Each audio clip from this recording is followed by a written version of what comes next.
Praise lord. బాగున్నారు కదా? ఈరోజు మీ మధ్యకు మరొక మాటతో వచ్చాను.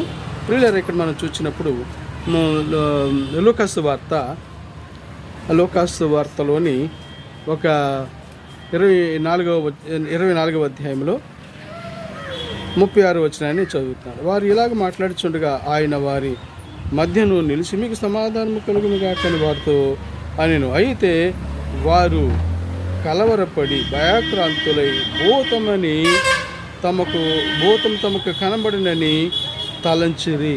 చూసినప్పుడు ఇలా మనం చూసినప్పుడు ఈ శిష్యులు ఆ యొక్క గదిలో ఉంటూ ప్రభు యొక్క విషయాలు మాట్లాడుకుంటుండగా ఎంత నీతిపరునే ఈ రీతిగా మరి చేసినందువల్ల సిలువకు అప్పగించి సిలువ వేసి ఆయనను సిలువకు అప్పగించి ఆయన చంపివేశారు అని ఒక భయంతో చింతతో భయాక్రాంతులై ఆ గదిలో ఉంటుండగా యేసుక్రీస్తు ప్రభు వారి మధ్యకు వచ్చి వారితో అంటాడు, మీకు సమాధానము కలుగునుగాక అంటారు. అవునండి, మన జీవితంలో ఎప్పుడైతే యేసుక్రీస్తు ప్రభు మన జీవితంలో మన మధ్యనున్నాడో ఆ సమయంలో మనకి సమాధానం ఉంటుంది.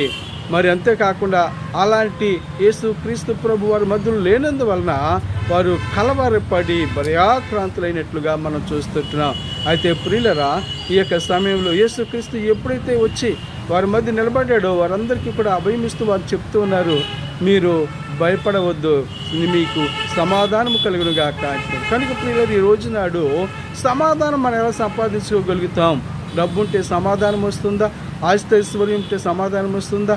మరి స్థిర ఆస్తులు చరాస్తులు మనకు వస్తే సమాధానం ఉంటుందా? లేదు కాదు. కానీ మనకి సమాధానం ఈ రోజున కావాలి అంటే యేసుక్రీస్తు ప్రభువుని స్వరక్షకుడిగా అంగీకరించినప్పుడు, ఆయన యొక్క భక్తి మార్గంలో మనం నడుస్తూ ఉన్నప్పుడు ఆయన సమాధానాన్ని ఇచ్చేటప్పుడు దేవుడిగా ఉన్నాడు. ప్రియులారా, ఈ లోకంలో ఎక్కడ చూసిన సమాధానం అంటే లేని స్థితిలో మానవుడు జీవిస్తూ ఉంటున్నాడు. అయితే ఈ రోజున యేసుక్రీస్తు ప్రభు చెప్పి ఒక అభయం ఇచ్చేటటువంటి మాట ఏంటి అని మనం యోచన చేసినట్లయితే, మీరు కలవరపడవద్దు, మీకు సమాధానము కలుగునుగాక అని ప్రభు చెప్పుచుట్ల మనం చూస్తున్నాం. ఈ సమాధానాన్ని నువ్వు పొందుకోవాలి అని అంటే యేసుక్రీస్తు ప్రభు నీ మధ్యలో ఉండాలి, నీ భక్తిలో ఉండాలి, నీ యొక్క విశ్వాసం ఆయన మీద ఉన్నప్పుడు ఆ రీతిగా నీవు సమాధానాన్ని పొందుకోగలుగుతావు.